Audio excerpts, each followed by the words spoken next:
So, hi everyone. Tasha Sims here for Conscious Living Radio, Co-op Radio, 100.5 FM in Vancouver. I'm here with Caron. Marc Caron, and really excited about today's show. We're looking at travel, the way we travel, where we travel. I mean, it's changed so much over the decades, not to mention the pandemic stopped to all travel. That's really still affecting us. But today we're going to look at how tourism has magnified the increasing impact on wildlife, on the environment, on vulnerable populations around the world, and hopefully get a really good bunch of solutions on the table to what we can do differently and maybe even leverage tourism as a force for good. Our guest is Tyson Sadler. He's an award-winning virtual reality journalist, documentary filmmaker. He's covered many important stories from the 2020 earthquake in Haiti, Egypt during the 2013 coup, South Sudan on the ongoing refugee and humanitarian crisis, and in the Gaza Strip during the 2014 Israeli-Palestine conflict. He's worked on several short, long-form documentaries and dealing with international politics, conflict, reconciliation. This recent film, The Last Tourist, takes a look at mass tourism and how it has actually led to the destruction of the very things that tourists set out to try to see in these countries. The film's premiering at the Vancouver International Film Festival, which is on starting today, October 1st to October 11th. Welcome to the show, Tyson. Thank you. Thank you for having me, Tasha and Marc. Happy to be here. Loved your documentary. I mean, it was a real wake-up call. Let's just start with what inspired you to make this film. Great question. This film, the initial, genesis of this film came about in early 2018. I was approached by an executive producer in Toronto, Leanne Thomas, who had been in conversations with the founder of a small group travel company called G Adventures, and the founder's name is Bruce Poon-Tip, and they had been talking and wanted to find a way to produce an editorially independent film that could sort of explore the ideas of responsible travel. So I was invited by Leanne Thomas to our executive producer to share some ideas around what a film like that might look like.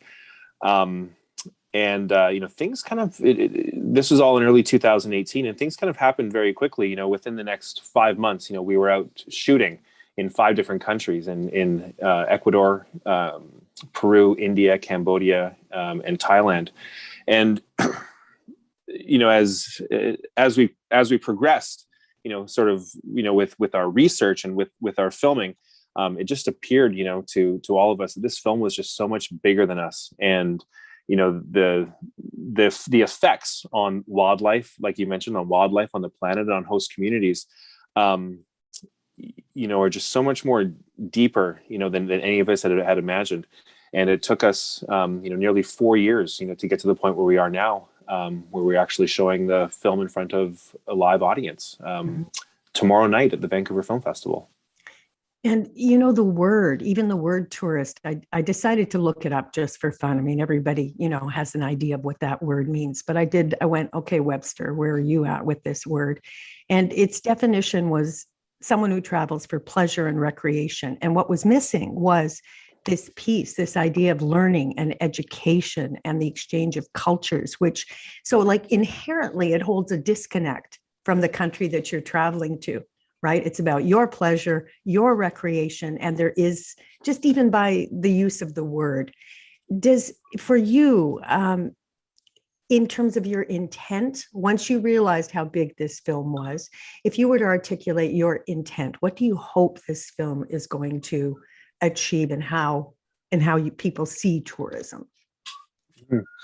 Well, yeah, we approach the film, with this dichotomy of ideas. There's a tourist and there's a traveler.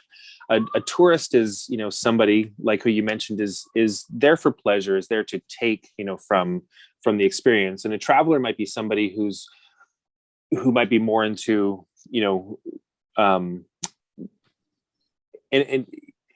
a traveler is somebody who is probably seeking a more in-depth, back and forth, a reciprocal experience from their travels, which includes education, and if in hopefully being able to leave a positive impact from the economic benefit that's received by the host community.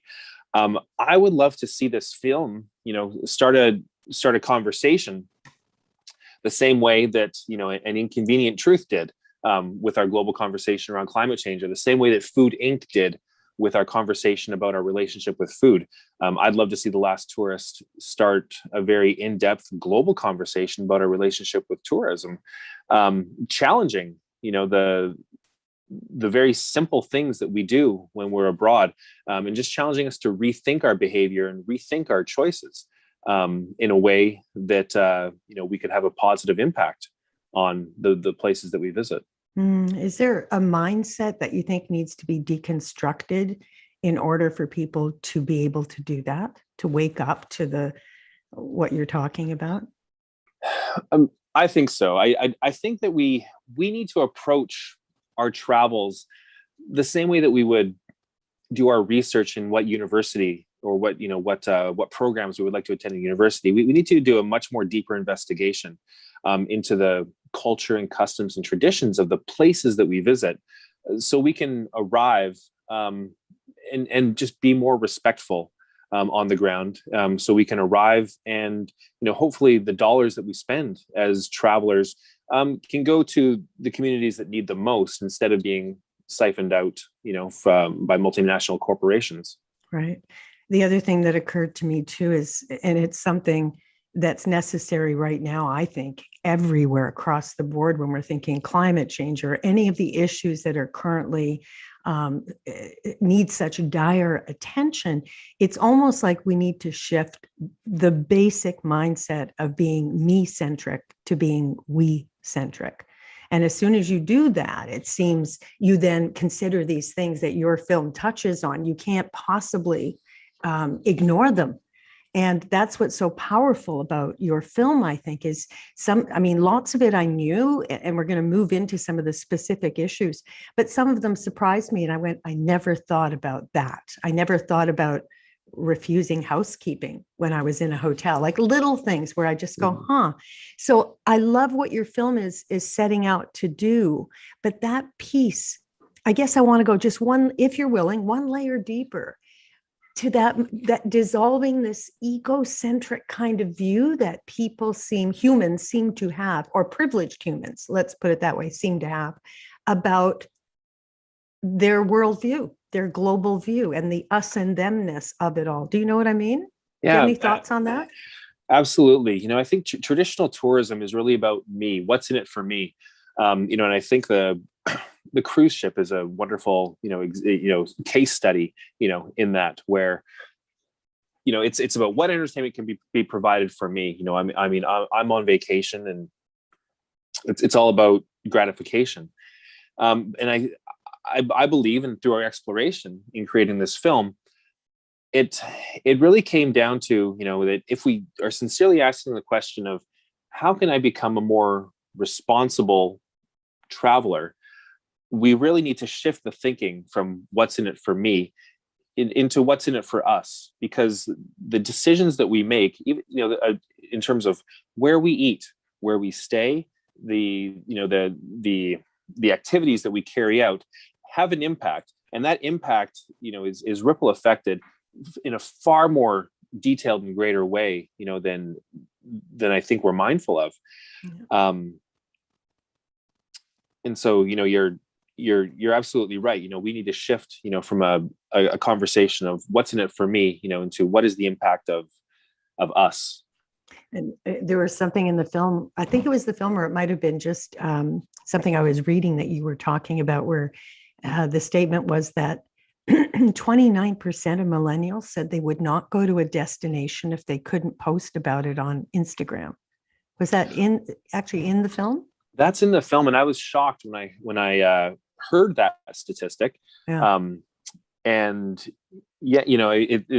was a study done, several years ago, and 29% of millennials would not travel to a destination if they couldn't post about it on Instagram. And there's a really interesting way that we use social media in terms of our travels, and I think it's a number just under that is, many travelers go abroad in the hopes that, or many travelers travel abroad, and take these images because they want to make their friends and peers jealous. Yeah, it's a status thing. It's absolutely a status. So that would be another mindset, like, look at my beautiful life. And the reality is nobody's life is like that. Like, we're having beautiful moments. That's great. But nobody's life looks like their Insta feeds, right? Yeah, absolutely. It's highly curated, and it's, it doesn't paint a full picture. Absolutely. But, and I don't know if you want to get into this next, but the idea, Instagram has, caused a lot of attention, to be drawn to fragile places, and there is an impact that that social media has on on fragile places. We see places like Horseshoe Bend in northern Arizona, that increased a 10-15 fold increase in tourism, following 2010, 11, 12, all because of Instagram. Trolltunga is another example in Norway, where following the increase of popularity in Instagram, where they experienced 20 times the number of tourists each year. And so there's this concept called over tourism, where travelers are traveling to fragile destinations where the environment, the people, the host communities just can't handle the number of people that are arriving, and the infrastructure just isn't in place to support them.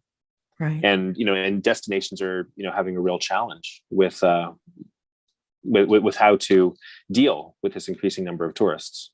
I mean, even whale watching, even close to home, it has an impact on the orca population, all these boats coming out, the noise of it. These are considerations that can't be ignored, I remember one of the films we were talking to the filmmakers, where a whale that had been shot, I guess, in the 70s, and the immediate mass idea was, oh, let's go look at it. It's in a pen, floating around in an enclosed pen. This is entertainment. That mindset, I think it's shifting, but it's still, your film really, really hits you in the face with the piece around wildlife. So maybe we can go there next. Yeah. So I think in the film you say, if you can cuddle it or take a selfie with it, you're probably doing harm, right? Yeah. Melissa Matlow, campaign director for she's going to kill me for not remembering. Yeah. But Melissa Matlow, who's a wildlife expert in our film, says exactly that. If you can hold it, cuddle it, take a selfie with it, it's probably not good for that animal. And specifically in the film, we traveled to Thailand to explore, the ethical considerations around elephant riding, as well as the tiger selfie phenomenon. And it is big business there. And what people might not realize is, particularly in terms of, elephant riding, is that, elephants likely have the ability to hold a person on their back. But what we don't see, when we peel back the layers, what we don't see with elephant riding as a popular form of tourist entertainment, is that elephant was likely subjected, to what's called a pajan in Thai, which is basically a breaking of the spirit of that animal. Elephants, when they're young, are tied up by the legs, by the trunk, by the tail, and they're beaten into submission for a week or more, until their spirit is broken, and they subject themselves to control from human beings. We have some very revealing footage in our film about this, this breaking, this pajan. And it's really unfortunate, but I mean, this is sort of the hidden, negative side of what elephant riding, does, to the actual elephants. They separate mothers from their young, at a very young age, and, force them into lives of submission. It's so horrific to watch. And there was a woman in the film, she ran the wildlife sanctuary. I don't remember her name right this moment either, but she Lechchilert. Beautiful, beautiful energy. And when she said, I thought this was interesting because watching it, it brought out rage in me at the abusers. And she said, she's advocating for the elephants, but she's still also advocating against hate. And she said something like, most people love the animals, but hate the people. And she says, if you want something to change, don't hate them, change your own heart. I just went, whoa, who's this incredible woman? Like she's working with the actual creatures that have been abused and still advocating for the abusers. Did you met her, right? Yeah. Well, yeah, we spent quite a bit of time with her at, Elephant Nature Park in Chiang Mai. An amazing woman. This is a sanctuary, for elephants that have formerly worked in the tourism industry or the forestry industry, and where this Thai, this Thai woman has given them, basically a life, of dignity, or allowed them an environment where they can live out the rest of their life, without, being subjected to torture or, entertainment purposes for tourism. And, she's so right, in saying that. And I think it's also important for us, to remember that, people aren't the enemy. Humans are our greatest asset. What I think the enemy, in a situation like that is poverty, and I mean, when we look at, in Africa and poaching of, rhinoceros or elephants, if poverty didn't exist, people wouldn't be forced into the position to have to make that choice. Do I feed my family by, inflicting harm on an animal, or, do I get a job another way? Sometimes we're just out of options. And so if we can work towards the root cause, and I know that this is a really challenging subject, to approach, but if we can reach the root cause of poverty alleviation, then we wouldn't likely be in the position where we'd have to choose between, poaching a wild animal or, subjecting elephants, to cruelty, in the name of making a buck for tourism. That's why, I think that education is the greatest asset that we have. And by focusing on, poverty alleviation and possibly even how our tourism dollars can help support that, we're much further along the road, to solving the ethical challenges, within the tourism industry. Right. You also compared the elephant's response after that kind of treatment, that withdrawal into themselves, just pulling deep inside, to like being depressed, like children in an orphanage, which leads us to another kind of tourism that I was a little astounded by, because I know so many people who have gone over to help, right? And this idea of volunteer tourism. So maybe you could touch on, how does that negatively impact the local population and the children, this going over, working in an orphanage and volunteering? Yeah. As we were making this film, we obviously focused on tourism activities that, that are very popular for Westerners, and, things surrounding elephants, and tigers, and also orphanages are quite popular. In full transparency, I'm guilty of, many of the things that we criticize, in the film. And that's been part of my learning journey. Right. 21 years ago, I rode an elephant in Thailand. And that was the first time that I ever heard about the ethical consideration of it, and Mhm. and it made a lot of sense. I've gone on these volunteer trips abroad. I've even been on a cruise ship. And so I've experienced firsthand, you know, these activities and the impact that they have on communities.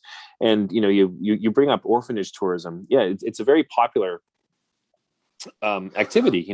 We've seen what's happened in the last few years. Well, with the Me to We organization, for example, and we've seen kind of their peak and their downfall just over the last 2 years, which was a very large organization where they would invite people to go and volunteer in impoverished countries, but much of the money that people were giving would not end up in those communities. And so we have these challenges, with volunteer tourism, or orphanage tourism. Whether you're building a school in Uganda or whether you're volunteering with children in Haiti, and there's a few ethical concerns, that we really need to ask ourselves. I guess I just want to pose a hypothetical, here. It would be really odd for a busload of tourists from another country to come into our community, and to walk into the elementary school down the street from where we live, disrupt the class, and invite the children to come out on the playground, take selfies with them, and then post those selfies online for their friends to see. In my mind, when I picture this happening in Vancouver, it's completely ridiculous. It Right. would never happen, and Right. it wouldn't happen just because it's wrong, and it's unethical. But for some reason, we sort of suspend, our morality, and and I use a collective we here. But for some reason, it's okay when we go to Uganda and do that. We can go visit a school in Uganda and take selfies with the kids, not knowing where the parents are, not having consent from the parents, and posting these images online. We can go to Haiti and we can do the same things, and there's no checks and balances. And so the question that's raised here is, why do we have this double standard? If we're not qualified to work with children as a social worker or a teacher, in our own communities, then what makes us think that we're qualified to do that in another community? If it's not okay for somebody to come into my community to pull children out of the elementary school and take photos with them, why would it be okay for me to do that when I travel to sub-Saharan Africa?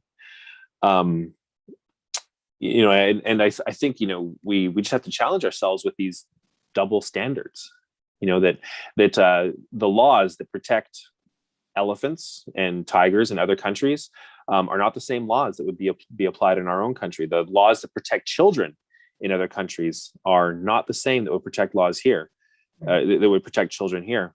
And so if we really are concerned with child protection, and if we really are concerned about the well-being of people and children abroad, then we really need to ask ourselves, if I'm not qualified to do this in my own community, what makes me think that I can do it somewhere else? Right. And particularly children that have suffered from trauma, whether that be, refugee work, and children that have lived through wars. If we're not qualified to be a social worker and to work through trauma with people in our own community, we're certainly not qualified to do it abroad. Right. And it raises a very alarming question when organizations abroad give hours of unsupervised access to minors, for a fee. You pay money, you go volunteer in an orphanage for a fee, and they're given hours of unsupervised access to minors. It really creates an ethical concern, because something like that just should not be happening. And it's good to point out that 70% of all orphanages exist around tourism areas. So the 90% of children who are in these so-called orphanages have parents. Right. What this goes to show us is that these kids are there because travelers want to see them.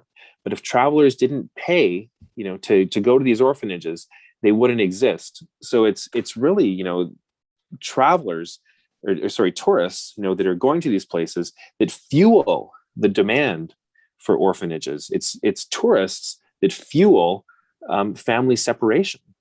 Like you said, poverty at the root again of, that's why those people are giving up their children and putting them in this orphanage, because there must be a financial piece there, right? A gain. You also, some of the other problems that you touched on, just the abandonment issues and the inability to form healthy attachments. Maybe you can comment on how volunteer tourism contributes to that as well. Yeah, when volunteers arrive, in an orphanage, whether it's in Haiti or Uganda or Cambodia, they'll often stay, for a week at a time, maybe more, maybe up to a month. But what we see in these children who go through this cycle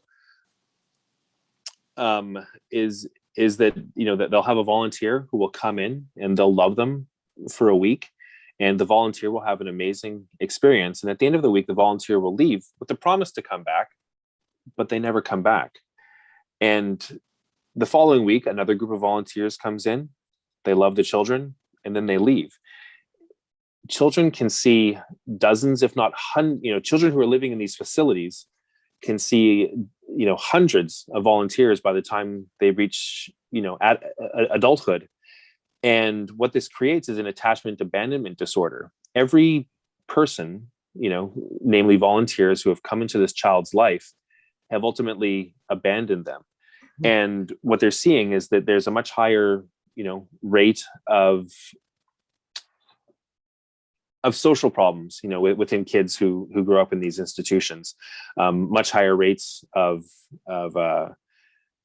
sexual abuse, of mental disorders. They're much more likely to get involved in crime or prostitution, and they don't develop normal relationships, because right. Again, everyone who's ever come into their life that's shown them love has eventually left and never returned. And so it creates a real challenge for them to have normal, healthy adult relationships. Do you I have a question, if I may? First off, I was fascinated by this piece of the film and the term that was in there, new colonialism.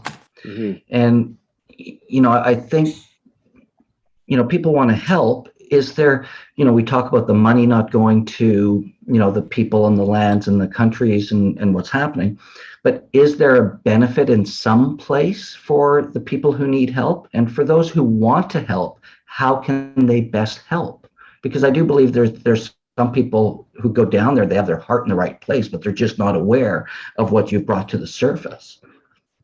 Yeah, and that's a great question. Absolutely, there are ways to help. We can, help children abroad, who are in vulnerable positions, and I think it's about focusing on organizations who are on the ground, who have committed long-term representatives, who are also qualified.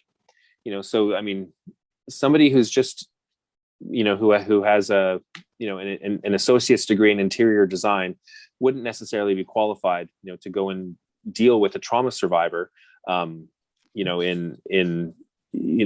South Sudan, who's a minor. And that's why we need to focus on, the right organizations, the organizations like Save the Children, who have been doing this for over 100 years. When we go and volunteer abroad, there's a selfishness in that. It's about me, and it's about, like you mentioned before, 29% of millennials wouldn't travel abroad if they couldn't post about it on Instagram.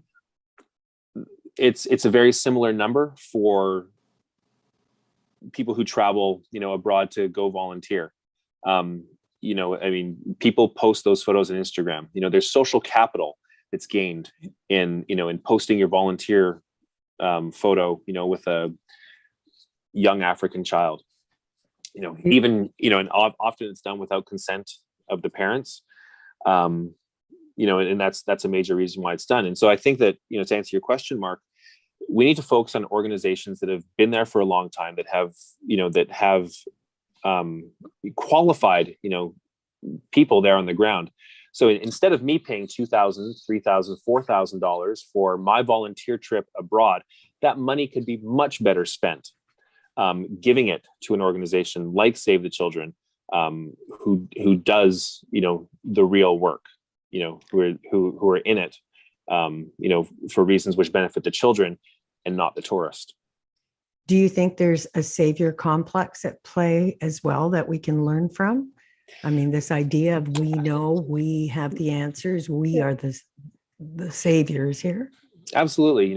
There's a white savior complex that plays a role into, our rationale for wanting to travel abroad, because it's all rooted in this idea that, that we have the answers and we have the solutions, and it's this white colonial mentality. And you mentioned the word earlier, neocolonialism, which pops up into the film. And absolutely, when we're completely unaware of it, but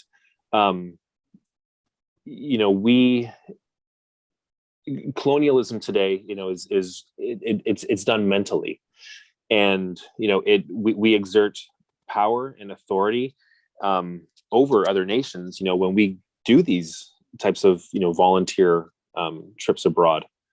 There's a great book that's recently come out. The author is Pippa Biddle, and the book is called Ours to Explore.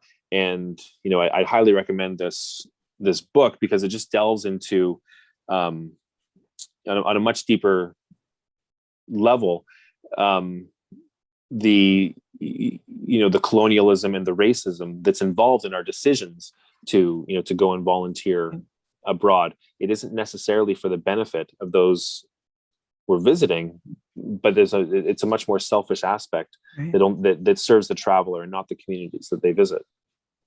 Maybe we can move towards, because I want to get to solutions, and I want to spend a nice chunk of the show talking about things we can do as opposed to all these things that we're doing that aren't working.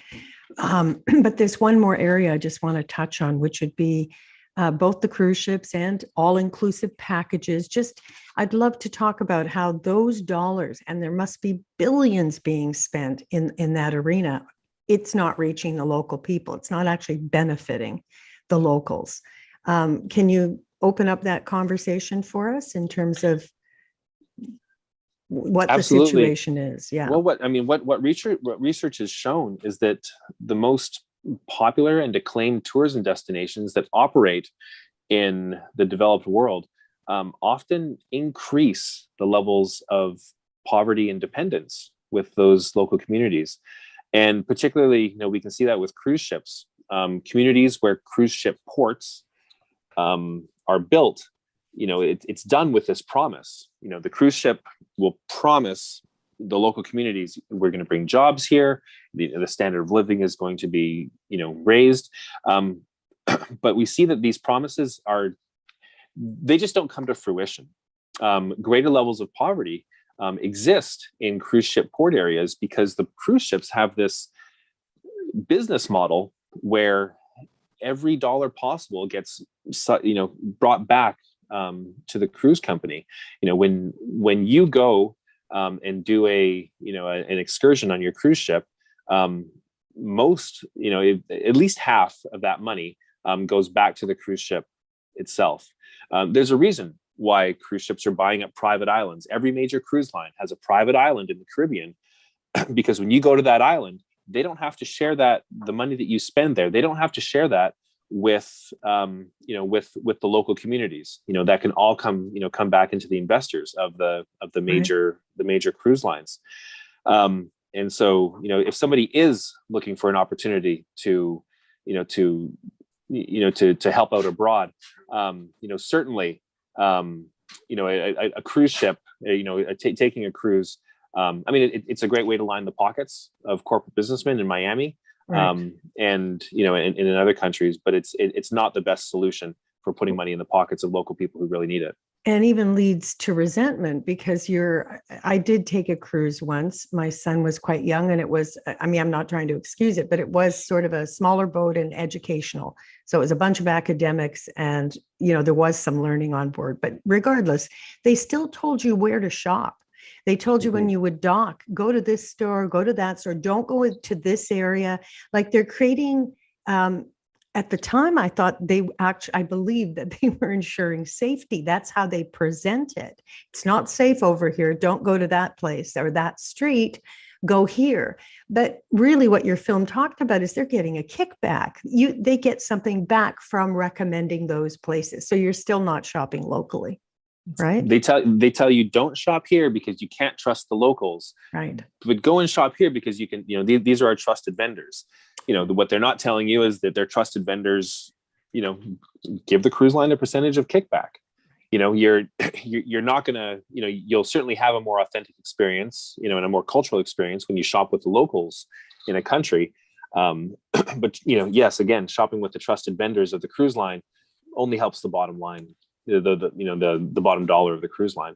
And I imagine the locals feel, again, like, when you look at what is this hostility between tourists and locals? Why does it exist? Well, I always thought it was because those tourists were ignorant or treated people, and then one time in Mexico, I actually heard this, and I'm not just dissing Americans, but I heard this and it has stuck in my mind. It's over 20 years ago, where an American said, how much is that in real money? He gave him the price in pesos. He said, how much is that in real money? Even then, it was just that. So I thought it was that. I thought that's what created the hostility. But there's this underlying piece where they know that economically they're struggling. These people are invading, in a way, their country, their homes, their space, and they're not benefiting. Like that must also... So often local communities are left out of the conversation of what tourism, and, we have several experts in our film who allude to this. Judy Kefragona, who's based in Nairobi, Bruce Poon Tip, who's runs a tour company in Toronto. They allude to this, that local communities must be part of the conversation if we're looking for a more responsible, equitable way of traveling. We have to incorporate them into the conversation. We can't leave them out. And the main goal of travel, shouldn't be purely economics, but the conversations we should be having are, there is economics, which is a part of it, but it's also social. And, how can we leave a net positive benefit, on the communities that we visit? How can we do less harm? And by incorporating voices of host communities, we're further on to achieve that goal. Right. And so I think we've covered lots, all-inclusive packages. We didn't, seem to be very popular with people because they don't have to do anything. They waltz in and everything's there. It's as if you're at home, but you're on some sort of holiday. But again, a complete disconnect from the culture and from the people economically. So we've touched on two things that at the moment are not particularly good to be a traveler versus a tourist. Can we move into some more sort of solutions of things we could do? Like those two are obvious. I loved when you talked about asking questions before we visited. What kinds of questions would be helpful to ask before you go to a place? Like I mentioned earlier, we need to do our research on the places that we travel to, the same that we do our research on, what preschool we want to put our kids in, or what, university we want to travel to. We need to ask the difficult questions. Where is my money going? If for every $100 that I spend, where is that money going? And I think we already know the answers. The answers are very common sense things, by shop local, eat local, stay in locally owned hotels, do our best to, engage with local tour operators. And, this can literally be, our form of giving back when we are traveling, in just by the simple act of thinking local. Right. And asking, I don't know that corporations get asked very often, hey, what are your sustainability? What are your policies? What is your business with locals? I doubt that when they get bookings, they're being asked those questions. We need to hold our tour operators accountable. We need to hold our hoteliers. We need to hold our airlines. We need to hold them accountable. Are they following through on the promises that they're making?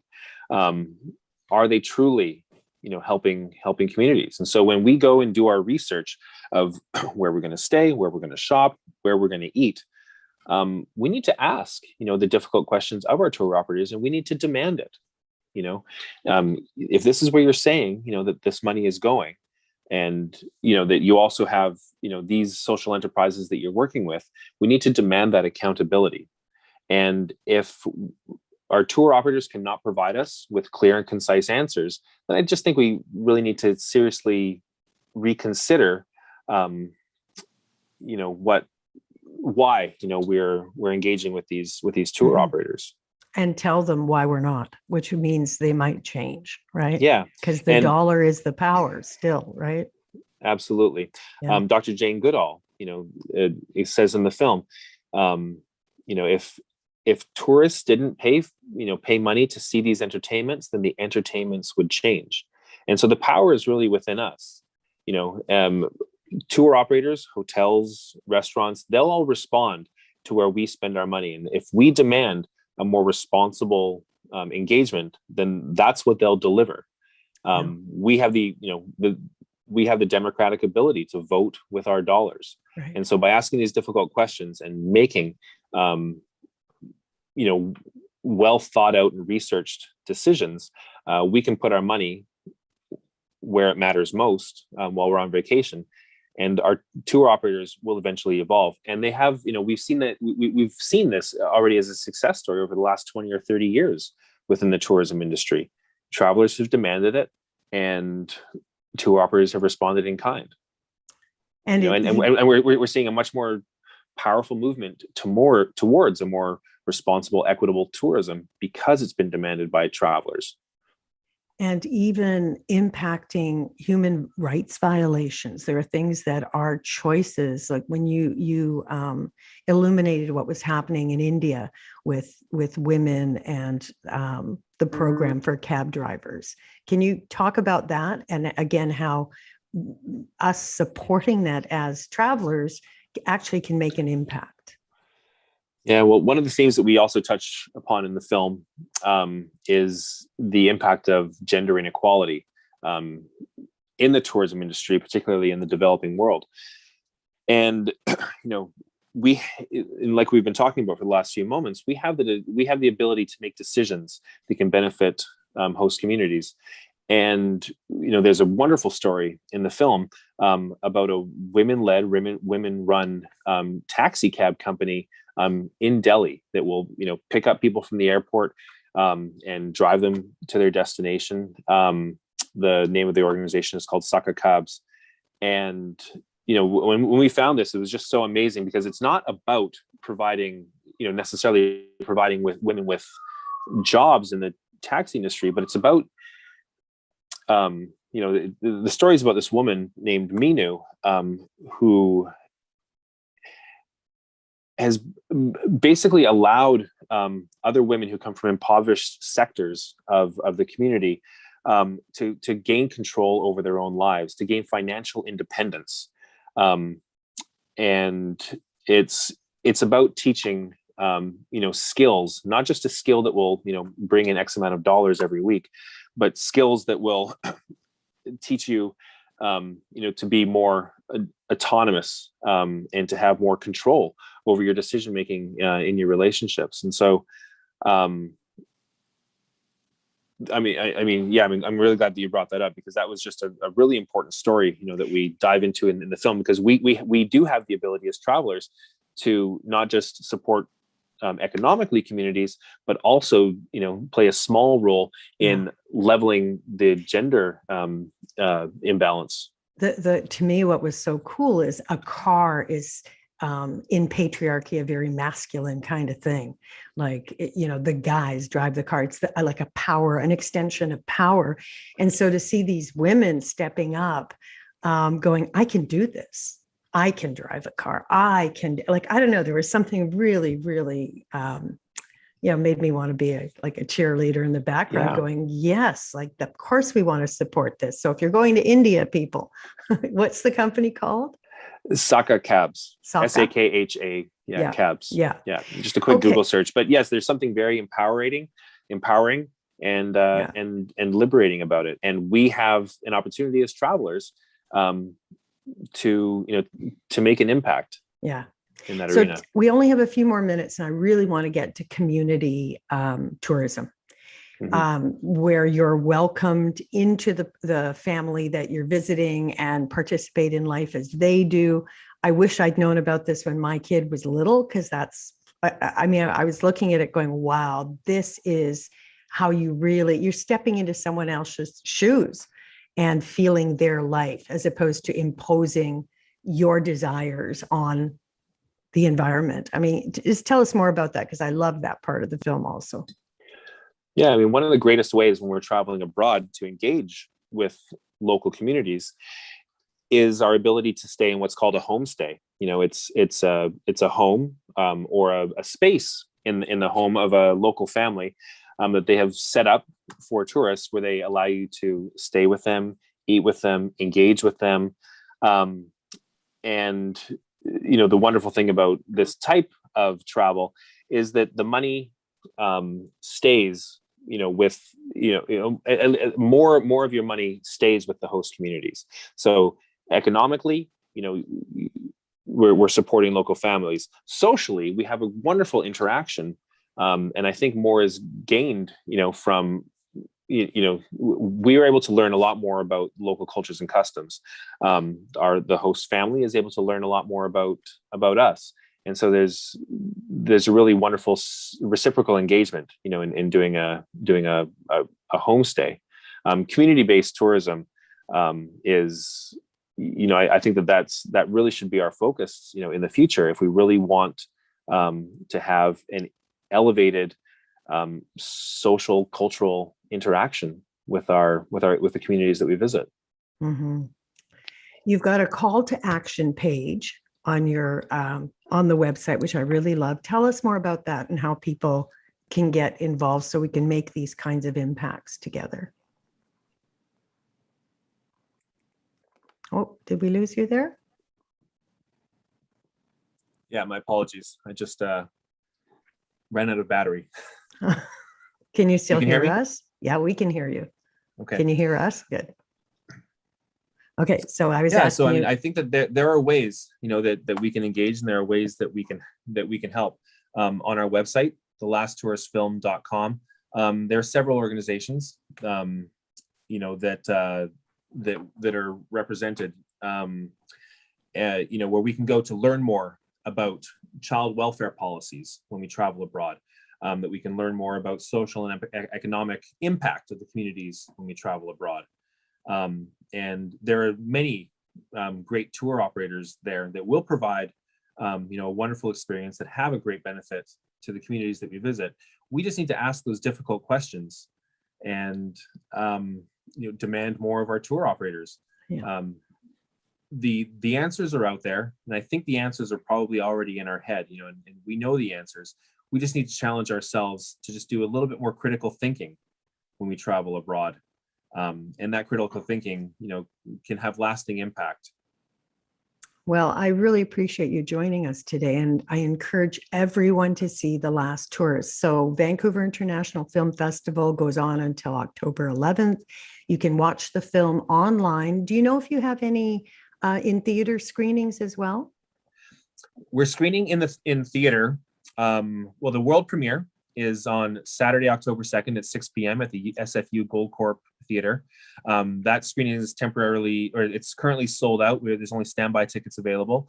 We have another screening at the K-Meek Theater in West Vancouver at 3 p.m. on Sunday, October 3rd.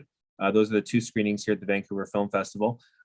We're not screening the film online. We will be streaming globally on video on demand platforms early 2022.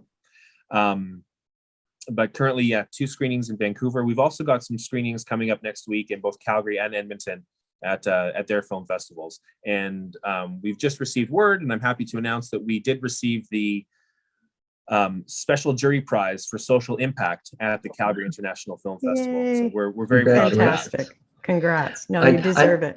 I'd love to see this movie get played on all the airlines when people are traveling, right? Make it that's the only one they can watch. Until you get anything else, you have to watch this, and then you can open up all the others. And we're in talks with several airlines right now. So hopefully by sometime next year, you'll be able to watch this in the seat back of your airplane when you are traveling abroad. That would be amazing. It's an important film, and I'm really grateful that you made it and that you're helping wake us all up to what has to happen. And it's just, we can't sleep anymore through these things, right? We just can't. So thank you, Tyson. Yeah, thank you. It was definitely an eye-opener. Well, thank you, Tasha. Thank you, Marc. I appreciate your time today. Okay, well, and just one more question, because when you say it's not going to be online, which where is it that people will be able to watch it who don't? Sorry, it's not online right now during the festival. So it's being screened in theater during Vancouver International Film Festival. We have a screening on Saturday, and as well as a screening on Sunday, October 2nd and October 3rd. And after? You'll be able to view it online early 2022, on major streaming services.